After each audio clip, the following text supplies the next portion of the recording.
Welcome to season 3 of the Covenant Eyes podcast. I'm one of the hosts, Karen Potter. I'm so happy to be here with you. And of course, I've got Rob Stoddard joining me. Rob, how's it going up in Mount Pleasant? Hey, it's going well. Thanks. I'm Yeah, looking forward today. Mark, our guest, has been just a really great partner with Covenant Eyes. And so, yeah, really looking forward to the conversation today. absolutely. Well, Dr. Mark Denison, we are so excited to have you with us. And you've been doing a lot of great things recently. I know you've created an amazing course in our Victory app. You've also published a new book, I believe, and we would love to hear all about it. But before we get into that, would you mind just giving our guests a little bit of your history, a little bit about your organization, and how you got started in this line of work? Yeah, I love you, Karen. Rob, great to be with you all today, as always. We launched There's Still Hope in 2017 to help men who struggle with unwanted sexual behaviors and their wives who go through betrayal trauma. I was a senior pastor for 31 years in Texas, but during that time was battling my own struggles of unwanted sexual behavior. Got into recovery in 2013, moved to Florida at the end of 2014 where we launched this ministry. Moved here to be near our son and our grandson due next month. Just got to get a plug in for him. And God just really laid it on our heart to let our problem become our platform. And so once we had some solid sobriety, I went back to school, got a master's degree in addiction recovery through Liberty, and we launched There's Still Hope in 2017. And what we do primarily is we meet with men who struggle. I have a program I call the 90-day recovery program, where I take clients through a 90-day program with my workbook by the same name, 90-day recovery guide, where they do work and a lot of reading, a lot of written exercises. We meet once a week. I also do 9 groups using my workbook that I wrote for that. And we have guys from all over the world that go through that. I have groups just for doctors, just for pastors, since I was a pastor. And so we love doing that. We do couples groups. My wife works with wives, as I said. She does groups as well. And we turn everybody we know to Covenant Eyes because everybody needs an ally. And the first thing I do every morning before I get out of bed is I go through my Covenant Eye ally reports to see how all the guys are doing. I made the mistake a few years ago of saying, anyone ever wants me to be their ally? The answer is yes. Now, I say mistake because now I spend about 5 hours a day just reading through all the reports. They're fantastic. So really commend everything that y'all are doing. Well, we appreciate that shout out to our software. And obviously, it's a tool coupled with the programs that you offer and the resources and the counseling services. It really is kind of a joint effort, right? I mean, we need those guardrails, we need those protections on our devices to help us, but we also need community and connection. And oftentimes, we also need someone that can really walk us through how to overcome our challenges with addiction and to find freedom from that. So I know that in the course that you recently created for the Victory app, and for those listeners out there that are not familiar with the Victory app is loaded with amazing content and it's all free. So you definitely have to check this out. But Dr. Mark has actually developed a program in there that's for pastors, and it's I believe it's called the 8 Role Models for Pastors in Recovery, if I'm not mistaken. Is that correct, Dr. Mark? Yes. Uh-huh. Awesome. Okay. And what it really does is that it gives you kind of a preview on how, as a pastor and a leader, you can start that recovery journey. And do you want to talk a little bit about, I loved how you broke down the journey into 4 key areas of recovery. And I don't know if you want to dive into just maybe a couple of those different areas that are really important for a pastor and a leader as they're looking to take those first steps. Yeah, sure.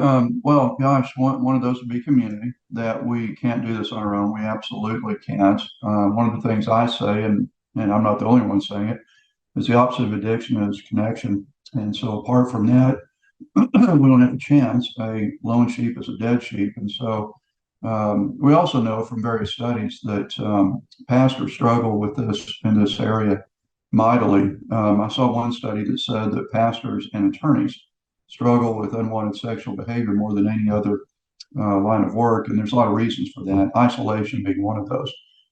We know that 37% of pastors are looking at pornography at least once a month. And so community is huge. When I just spoke at a church yesterday up in the New York City area, and had several pastors there who came to see me afterwards. One reached out just this morning to say, I've got nobody to talk to. So connection is a huge thing. Another area is guardrails that pastors are notorious for being caregivers in a positive way, but the stress that comes with that and the hours they spend that you can't always plan for and even document. I'm going to the hospital, I've got a counseling session. They need guardrails up. And so I encourage pastors to use the Billy Graham rule, the Modesto Manifesto. Don't be alone with women. Don't text women. Don't be on an elevator with a woman. Don't have a woman in your office unless someone else is there with you. And so putting all these guardrails in place is huge. And so in the course on the Victory app, we take 8 different models, 8 different men through the scriptures, and show the example they are on how we need to stay on track. And so I commend that course for any pastors, but also all the other courses that are there. And it's a growing list, and it's amazing how many guys in my groups that I send to those courses go to that, and they're like, wow, I mean, this is so good. It is so poignant. It's on target. It's on track. All of them are, but because my heart is for pastors, because of my own experience as a pastor, I do commend that, and it was an honor to be a part of that. Oh, that's excellent, Mark. And if we can, let's stay on this topic a little bit more. My heart's for pastors also. I work primarily with the church and with pastors throughout the week. And, something you said in there is that pastors just often struggle with isolation. And that's one of the main reasons that leads them to some of these struggles. In your in your study that you gave us, that role models for pastors in recovery, you talked about relationships that pastors need in their lives. And I think that's one of the hard things for them to find, is really getting key relationships in their life. So can you tell us a little bit about those relationships, starting with Jesus to a mentor and small groups and the need for church, all of those relationships that so many pastors are lacking? What do they need in their life, and how do they get it? Yeah, I'd love to. Thanks, Rob. We look at the Gospels and we see and need to see the words of Jesus, and we hang our hat on everything he said, but sometimes we don't notice everything he did. And the sermons he preached, by the example that he gave, are profound. And one of those is what we call the man code, that there were certain numbers that Jesus had in his life. And I don't think that was unintentional. I think there's an example there for us. For example, the number 1 representing God, Jesus was consistently getting away on his own in the wilderness, in the mountain, by himself to be with the Father. He had the number 3, Peter, James, and John. They went further with Jesus than anyone else. They saw more than anybody else. They experienced more than others. He had that inner circle, those 3 that knew him more intimately than others did. One of them, he referred to himself as the disciple whom Jesus loved, because he felt that intimacy on a level that others just didn't. We need those 3 guys in our lives. Women need 3 women in their lives, and maybe 2, maybe 4, but a very small number for accountability. And that's the kind of person that when you struggle, when you have a relapse or slip, when there's an issue, that's the guy that walks in the room when everybody else walks out. They're there with you, not despite the problem, but because of it. So we need those 3. And then we see the number 12. That's obvious. We need the disciples Jesus had, that number 12, that he spent so much time with. He only preached 1 sermon we have, but he spent 3 years with 12 men. And so we need a small group of some kind. We see the 120 that you find in the book of Acts, that would represent the church. We've got to have the fellowship of the church, obviously. And we see the 5,000 that represents the community. And so pastors struggle because they get out of balance. Sometimes they've got the 1 that, their spiritual life and connection with the Father is fantastic, but no one knows them intimately. They don't have the 3, or they don't have the small group, or the 120, the 5,000. And so having balance with that, as Jesus did, is critical. If all I do is work on my spiritual connection with God and it doesn't become horizontal, and I'm not bringing others into my circle, then when the temptation comes, when the struggle comes, and we know it will, then I don't have anyone to lean on, and I am really in trouble. And Jesus is the ultimate example, but all through Scripture we see it. The other thing I would say on that is the Apostle Paul. I'd say to guys that you need to be a Peter who had Paul. Paul went ahead of Peter. We need someone that's ahead of us in recovery. We need someone that's ahead of us in life. Paul had Timothy, who came behind him. We need a Timothy that's coming behind us that we're mentoring. Paul had a Barnabas. Barnabas was the guy that came along beside him, a partner. I misspoke at the beginning when I said with Paul and Peter, Paul followed Peter. So we need a guy ahead of us, behind us, and with us. We need three guys in our lives.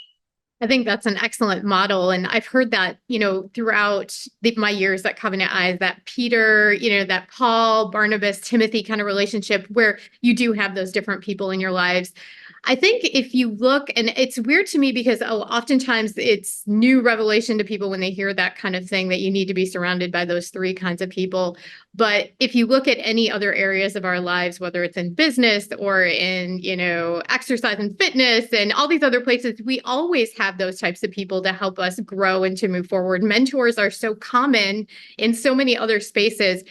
Why is it so hard for us, though, to have those people when it comes to addiction and recovery? Is it because the sin is such an intimate, hard sin that we don't want to share, and there's so much shame packed into that? Why is it so difficult? Two words, I would say: shame and pride. Shame says that I would rather die with my secret than be known in freedom. And until we get beyond the shame, and shame's different from guilt. Guilt is a Holy Spirit thing. We feel bad for what we've done. Shame says not only did I mess up, but God messed up what made me. It goes back to Genesis, this woman that God created. We ultimately are blaming God by saying, I'm just a messed up person beyond repair. Pride says I'm in control. When a guy says I'm a control person, I tell him he's being redundant. All guys are control people. It's why we want to be the driver in the car. We want to pick the restaurant. And that's how we make it in life. It's by controlling things. So we get over this area, and pride says and shame that I have to be in control. The model I use for guys is John chapter 5, that the paralytic, he needed four things. The first thing was that he had to be desperate. Jesus said, you really want to be well. And if you have pride that says, well, I can do this myself, you're going to say no to that. And this guy went 38 years before he was totally ready, apparently. We have to have surrender. Jesus said, pick up your mat and walk. Didn't make any sense. He couldn't walk yet, so why pick up your mat? But until we do the improbable, God does not do the impossible. And that's all about surrender. It has to be disclosure. Jesus didn't heal him in isolation. He could have gone to his house that morning, but he waited till he was there in front of everybody. And so pastors and everyone else, we don't do this on our own. Someone needs to know our stuff, because addiction cripples, but secrets kill. So the secrets have to come out. The last thing we see in John 5 was community. Same day the man was in the synagogue. He just knew intuitively that he needed others. But when we live in shame, we live in pride, we think we can do this ourselves. And obviously that doesn't work. I said that for 30 years in my struggle, that this will be the day that I can figure this out on my own without anybody else's help. And obviously we know on this side that it just doesn't work. Well, absolutely. We see that over and over and over with men and women just trying to fight this battle themselves. And that's why accountability is really so key in all of this.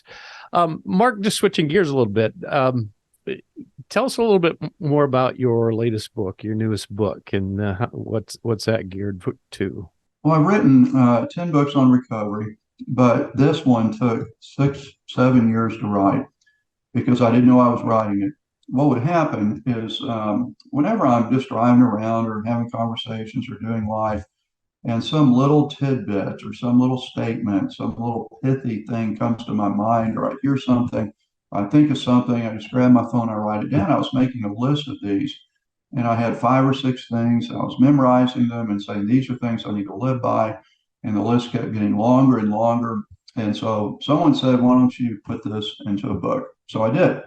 I call it Recovery Rules. It's 100 truisms that will change everything. So I've come up with 100 things. And the first thing I did actually is I started sending these out to guys that were in my groups as a text message every day. So I got a technology thing figured out through another company where I could do that.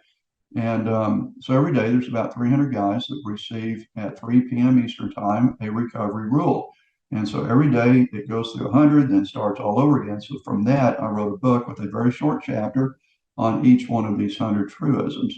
And they're just real simple statements that I think are very biblical. they're not anything no one thought of before, but I'm trying to say it in different ways that are very memorable that guys can really hang on to. I go to 12-step meetings every week just as part of my own recovery, and you hear things there that have been around since AA started when the earth cooled. And we've been saying those same things forever.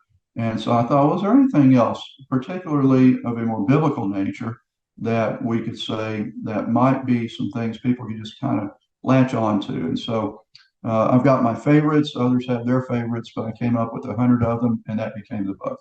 That sounds like an awesome daily, like just a little bit of motivation, encouragement on the journey. And I think we all need that. That's incredible. So, Dr. Mark, how can people get connected with the book? And then also you offer counseling and coaching services, both, I believe your wife does restorative for the women, and then you have courses and counseling for men. Is that correct?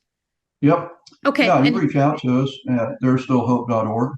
They just write out the word theirs, no apostrophe, there'sstillhope.org.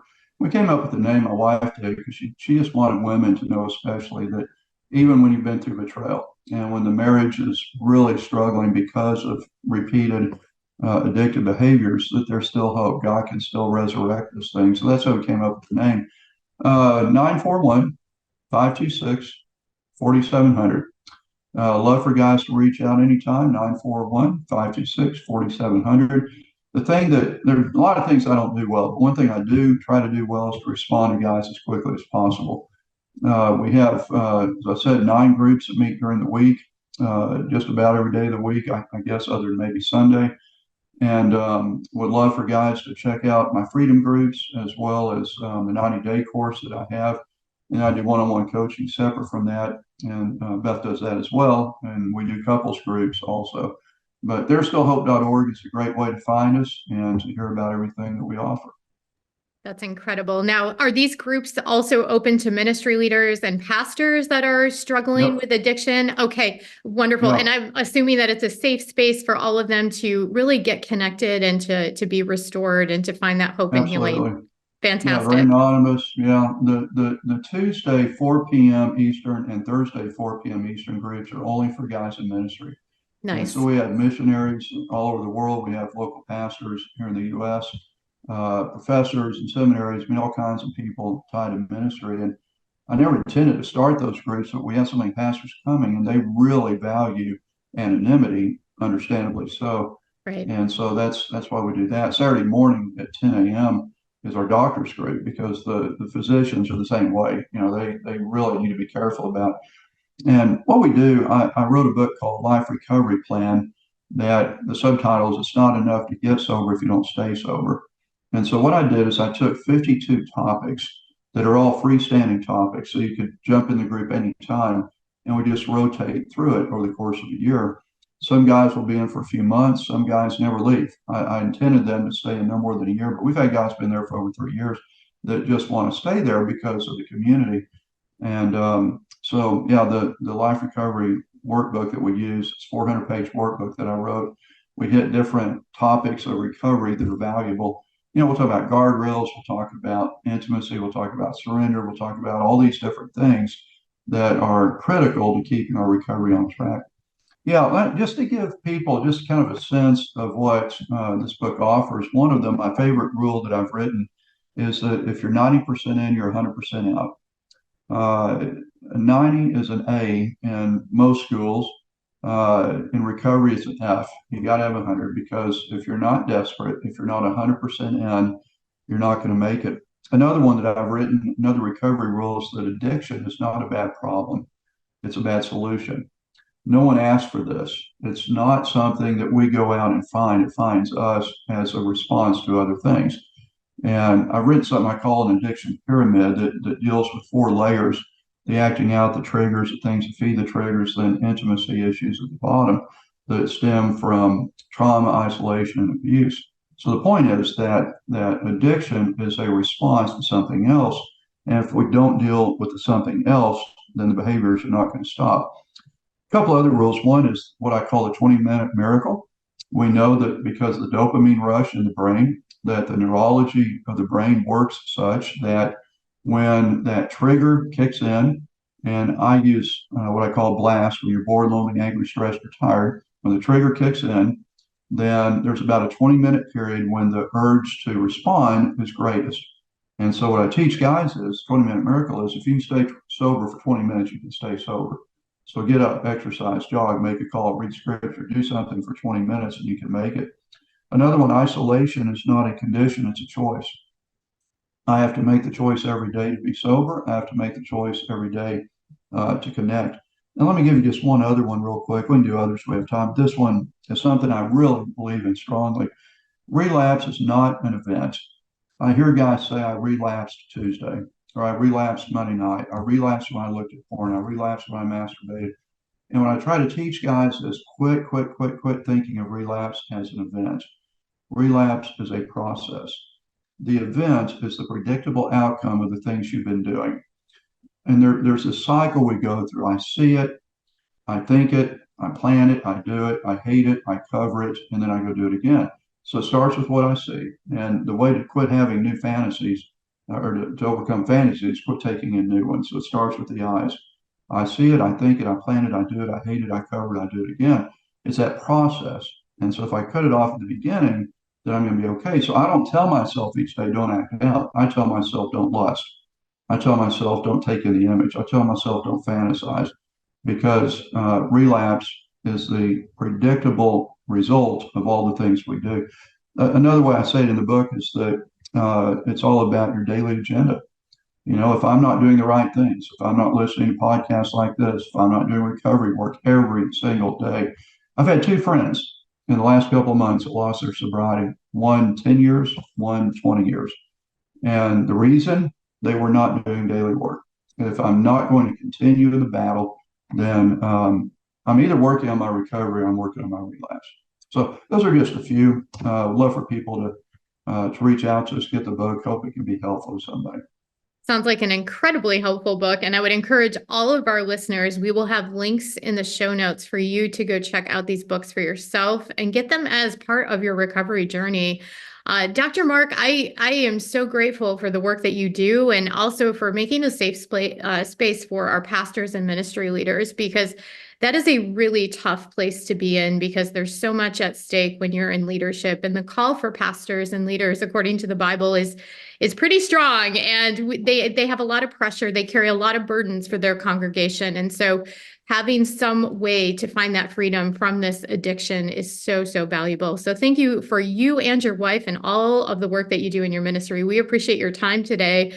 Rob, in closing today, what is one of your great takeaways from our conversation? Well, I mean, especially for pastors, it's those relationships, you know, get out of isolation, get the people around you that you really need to walk the way, you know, God's intended in this. And so I just love your material and just your wisdom. I really want to get that book. Those are incredible little nuggets there that are so helpful. So again, thank you for your ministry, and also thank you for lending your talents and your writing to Covenant Eyes in our Victory app. That's definitely a great contribution. So Mark, thanks again for joining us today. Thank you. Thanks so much for what y'all do. Anyone that's tuning in or listening to this, you need an ally. And Covenant Eyes provides the very latest in terms of technology for that, the greatest resources. Go to the Victory app. Live there every single day. They are absolutely on the cutting edge. There are a lot of people that do a good job at this, but they've been doing this a long time. And to partner with them in any way we can is our honor. And so anyone who's struggling, you've come to the right place. And that's an awesome way to close today's podcast episode. Thank you to all of our listeners for joining us. Please be sure to like the podcast, share the podcast far and wide, and let's do this together. And let's make 2024 an amazing year. Thank you. God bless. Take care, and we'll talk to you soon.